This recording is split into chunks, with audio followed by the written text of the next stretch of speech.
আসসালামু আলাইকুম। স্বাগত জানাচ্ছি মোল্লা কিছু টিভিতে। আমি বুলবুল আহমেদ।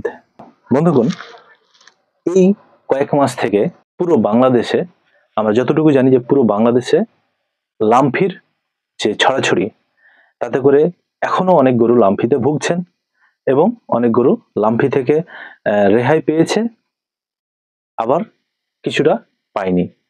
বর্ষাকালের কারণে ঘাগুলো বা ক্ষতগুলো এখনো সেরে ওঠেনি। এই সকল ক্ষতকে সারার জন্য অল্প খরচে কিভাবে ক্ষতগুলো সারাতে পারেন, এই বিষয়ে সংক্ষিপ্ত 2-4টে কথা বলবো। দয়া করে কেউ ভিডিওটি স্কিপ করবেন না বা কেটে কেটে দেখবেন না।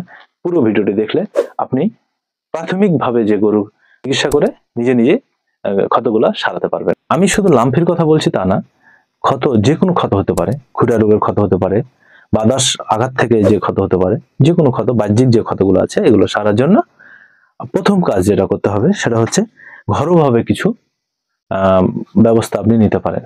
ঘরোয়াভাবে নিতে গেলে আপনাকে প্রথমে কি করতে হবে? অ্যান্টিসেপটিক দিয়ে পরিষ্কার করতে হবে।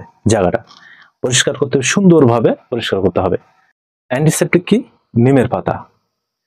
আমাদের বাড়ির আঞ্জর পাঞ্জরে আশেপাশে দেখবেন অনেক নিমের গাছ রয়েছে, সেখান থেকে কিছু পাতা নিয়ে এসে বাড়িতে সুন্দরভাবে সেই পাতা দিয়ে পানি দিয়ে ফুটিয়ে নেবেন। ফোটার পরে পাতাগুলো ছেঁকে ফেলে যে পানিটা থাকবে, কষ বেরিয়ে থাকবে, এক বন্যা পানি দিয়ে যে ক্ষত জায়গাটা থাকবে সেটা পরিষ্কার করবেন। একদিন অন্তর অন্তর করতে পারেন, প্রতিদিন করতে পারেন, অন্তত সপ্তাহে 2 দিন করবেন। এভাবে আপনি ওটা পরিষ্কার করে শুকনো তেনা দিয়ে মুছে দিবেন। দেওয়ার পরে ওখানে হলুদের গুঁড়া দিতে পারেন। হলুদ কিন্তু একটা অ্যান্টিবায়োটিক হিসেবে কাজ করে। হলুদের গুঁড়া দিতে পারেন। সুন্দরভাবে হলুদের গুঁড়া দিলে মাছি বসবে না, জায়গাটা শুকনো থাকবে, খুব সহজে ঘাটা শুকিয়ে যাবে। এটা প্র্যাকটিক্যালি প্রমাণিত, আমরা করে থাকি। এটি গেল বাড়িতে ঘরোয়াভাবে আপনার ব্যবস্থাপনা। এরপর অনেকে এগুলা মানতে চান না, অনেকে মনে করেন যে ওষুধ দিয়েই আমি আমার গরুর ক্ষতগুলো সারাতে স্বাচ্ছন্দ্য বোধ করি। তাদের ক্ষেত্রে বলি যে আপনারা ডিটলের পানি অথবা পটাশিয়াম পারম্যাঙ্গানেট যে ছোট ছোট দানা থাকে, এই পটাশের পানি দিয়ে প্রথমত জায়গাটা, ক্ষতটা পরিষ্কার করবেন। সুন্দরভাবে পরিষ্কার করার পর শুকনো তেনা দিয়ে মুছে দিবেন। মুছার পরে ওখানে ভায়োডিন দিতে পারেন, অথবা দেখবেন বাজারে মানুষের ওষুধ পাওয়া যায়, নেভানল, যেগুলা যে সুন্নত দেওয়ার পর বা ছোট বাচ্চার মুসলমানি দেওয়ার পর যে পাউডারটা ব্যবহার করা হয়, নেভানল পাউডারটা আপনি ওখানে দিতে পারেন। এরপরে অনেকে মনে করে যে মানুষের ওষুধ না, গরুর ওষুধ দেন, কি দিলে ভালো হবে। একটা পাউডার পাওয়া যায় কেমিস্ট কোম্পানির, সেটা হচ্ছে যে কেমাইসিন পাউডার। দেখেন, আপনারা একটু দেখলে সুবিধা হবে। এই পাউডারটি আপনি সে ক্ষত স্থানে দিনে 2 বার 1 বার দিবেন, প্রয়োজন ভেদে দিতে থাকবেন। আর চেষ্টা করবেন, গরু যেহেতু অবুঝ প্রাণী, সেক্ষেত্রে সে চেটে নেয় বা জিভা দিয়ে, মুখ দিয়ে চেটে ফেলে, খেয়ে ফেলে। সেক্ষেত্রে কিন্তু এগুলো সমস্যা হবে না, তবে জায়গাটা চেষ্টা করবেন ঢেকে রাখার, মাছি যেন না বসে। হ্যাঁ, মাছি যেন না বসে, এই জন্য আপনাকে আরেকটি পাউডার দিতে হতে পারে বা দিতে পারেন, সেটা হচ্ছে নিগোটক্স। ওই পাউডার আর এই পাউডার একসাথে মিক্সড করে, যদি আপনি নারকেল তেলের সাথে মিক্সড করে একটু মলম সিস্টেম করে হাতে লগে নিয়ে ওই জায়গাতে যদি দিতে পারেন, আমার বিশ্বাস 5-7 দিনের মধ্যে ক্ষত যদি সেরকম ছোটখাটো হয় তো সেরে যাবে, আর বড় হলে হয়তো সময় লাগবে। এভাবে আপনার গরুর প্রাথমিক চিকিৎসা আপনি নিজেই করতে পারেন, অল্প খরচের মধ্যে আপনার গরুর ক্ষতগুলা সারিয়ে উঠাতে পারেন।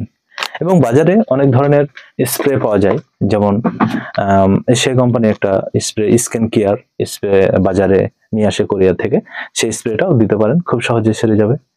তারপরেও আপনারা আরো ঘরোয়াভাবে অ্যান্টিবায়োটিক তৈরি করতে পারেন, সেটা হচ্ছে রসুন তেলা।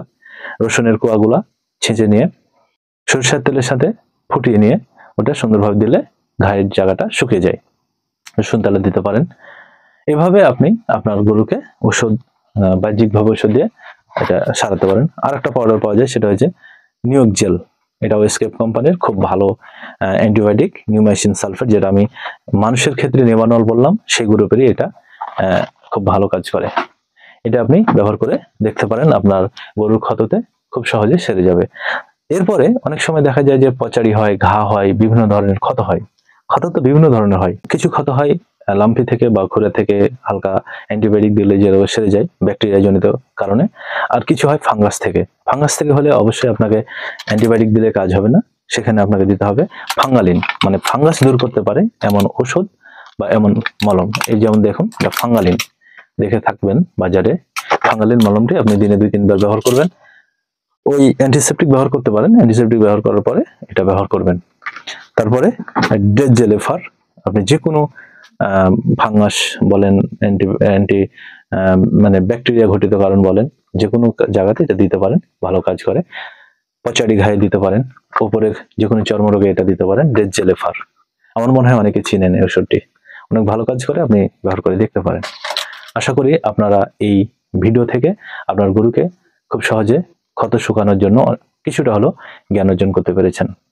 আর যদি কোনো বিষয়ে জানার থাকে তাহলে কমেন্ট বক্সে জানাবেন। ভিডিওটি যদি ভালো লেগে থাকে একটি লাইক করে দিবেন, অন্যকে দেখার জন্য শেয়ার করে দিবেন। আর কোন ধরনের ভিডিও পেলে আপনারা উপকৃত হবেন এটি জানাতে ভুলবেন না। এখনো পর্যন্ত যারা চ্যানেলটি সাবস্ক্রাইব করেননি সাবস্ক্রাইব করে দিবেন, পেজে দেখলে ফলো করে দিবেন। দেখা হবে নতুন কোনো ভিডিওতে মোল্লা কৃষি টিভিতে। ততদিন পর্যন্ত ভালো থাকুন, সুস্থ থাকুন। আল্লাহ হাফেজ। আসসালামু আলাইকুম রহমতুল্লাহ।